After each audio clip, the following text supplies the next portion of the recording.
हाय दोस्तों, my study channel में आप सभी लोगों का हार्दिक स्वागत एवं अभिनंदन है। आज रस प्रकरण पार्ट 4 को लेकर के उपस्थित हूँ।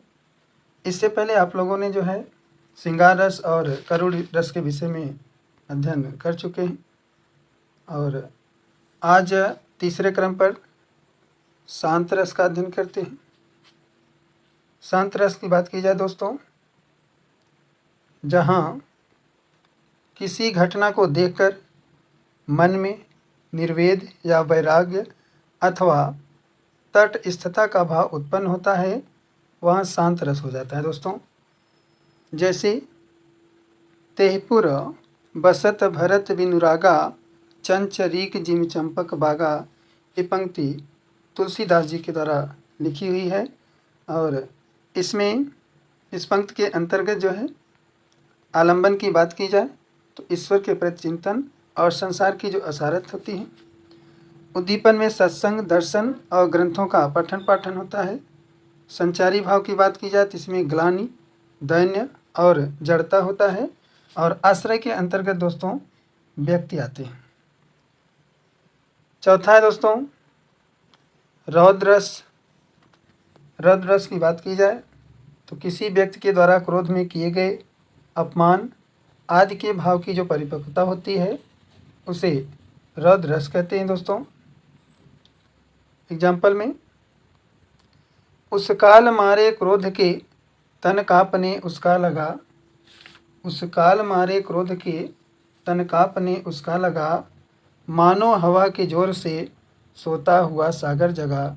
यह पंक्ति मैथिली शरण गुप्त के द्वारा जो है लिखा गया है और इस पंक्ति में कहा जाता है कि अर्जुन का शरीर अत्यधिक क्रोध के कारण ऐसे काँप उठा मानो हवा के वेग से सोता हुआ सागर जाग उठा है। दोस्तों इसमें आलंबन की बात की जाए तो शत्रु, विपक्षी और देशद्रोही जो होंगे यह आलंबन होते हैं। उद्दीपन के अंतर्गत कटु वचन आता है और अनुभाव के अंतर्गत देखेंगे दोस्तों नेत्र का लाल होना यानी आँख का लाल होना, होठों का कंपन होना, दांत भींचना। अगला है दोस्तों वीर रस। वीर रस तो वीर रस उत्साह नामक स्थायी भाव जो है वीर रस में परिणत हो जाता है दोस्तों और इसके कुल 4 भेद बताए गए हैं। इसके कुल 4 भेद बताए गए हैं जिसमें पहला है युद्धवीर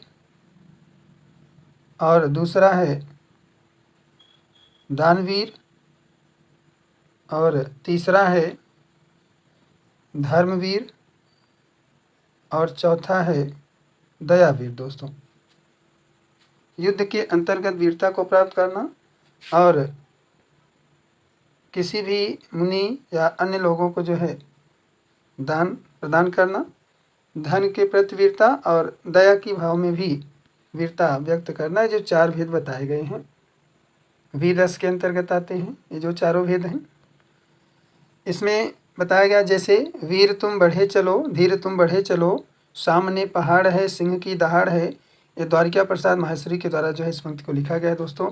और इसमें वीरता यानी उत्साह नामक जो स्थायी भाव होती हैं यह वीर रस में परिणत हो जाते हैं, तो इसमें जो है वीरता के विषय में व्यक्त किया गया है। आलंबन की बात की जाए तो शत्रु होगा और आश्रय में वीर पुरुष आते हैं दोस्तों। उद्दीपन में युद्ध के जो नगाड़े वगैरह बजाए जाते हैं और अनुभव की बात की जाए तो इसमें अंगों का फड़कना, यानी जब वीरता यानी उत्साह अत्यधिक बढ़ जाती है तो शरीर के अंगों का फड़कना भी प्रारंभ हो जाता है दोस्तों। छठा है दोस्तों हास्य रस। जब किसी घटना को देखने, सुनने या पढ़ने के बाद मन में हंसी का भाव जब उत्पन्न हो जाता है तो वहाँ हास्य रस होता है। एग्जाम्पल में जैसे दोस्तों, विंध्य के वासी उदासी तपोव्रतधारी, महाविनु नारी दुखारय गौतम, तिय तरी तुलसी सो कथा सुनिभे, मुनिवृंद सुखारे। अर्थात यह तुलसीदास जी के द्वारा लिखा हुआ पंक्ति है और इस पंक्ति के अंतर्गत जो है इस पंक्ति के अंतर्गत कहा जाता है कि विंध्याचल पर उदास तपस्वी बिना स्त्री के दुखी जीवन बिता रहे हैं और उसी समय जब उन्होंने गौतम स्त्री की यानी तपस्वियों को जो है गौतम स्त्री अहिल्या के तर जाने की कथा सुनाया गया था, तब मुनि के द्वारा जब सुनाया गया था तब उसी समय ये तपस्वी जो है आनंदित हो गए थे, अर्थात इनको सुख प्राप्त हुआ था। दोस्तों, आलंबन की बात की जाए तो दूसरों के विकृत आकार और वेशभूषा आते हैं। दोस्तों, उद्दीपन में हास्य उत्पन्न करने वाली जो चेष्टाएं होती हैं और अनुभव में होठ, नाक, मुख का स्फुरण होना, यह अनुभव के अंतर्गत आते हैं।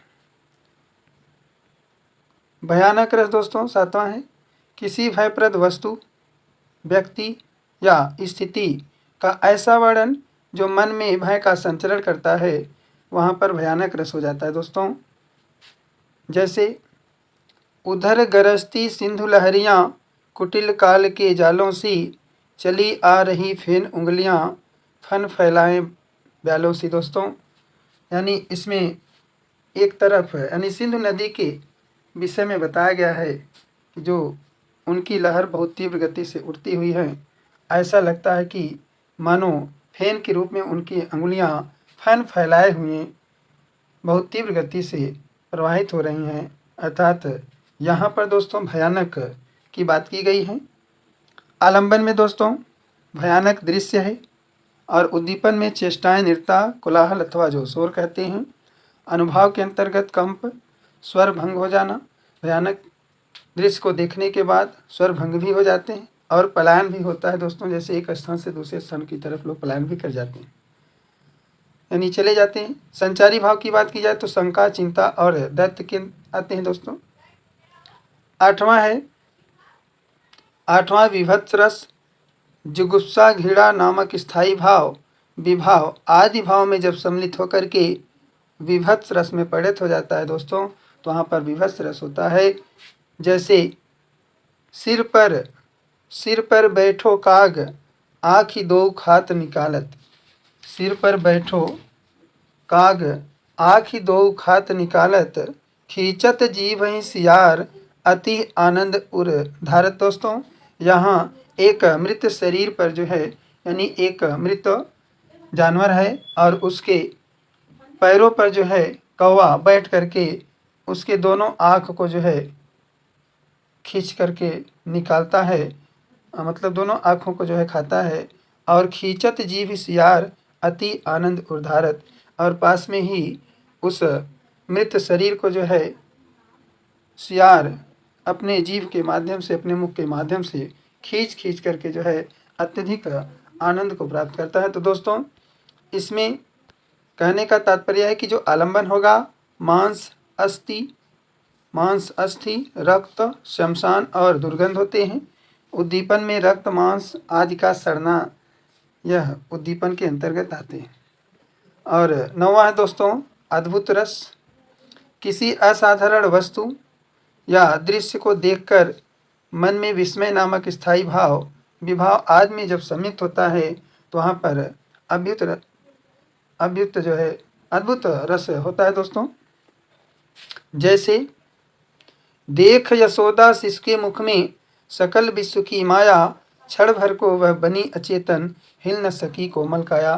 तो दोस्तों, इसमें कहने का तात्पर्य है यशोदा माता जो है अपने शिशु के मुख में पूरे ब्रह्मांड को देख करके जो है वह पूरे ब्रह्मांड के देख करके उनके मुख में जब ब्रह्मांड को देखी थी तब क्षण भर को वह बनी अचेतन, यानी कुछ समय के लिए वह इतनी अचेतन अवस्था में हो गई थी कि उनकी शरीर यानी उनकी जो कोमल शरीर थी वह हिल नहीं सकी थी।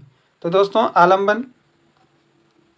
आलंबन में अलौकिक या आश्चर्य उत्पन्न करने वाली वस्तु या दृश्य होती हैं। उद्दीपन में दोस्तों आलंबन के गुण आते हैं और अनुभव में नेत्र फैलाना अथवा रोमांच आता है। दोस्तों।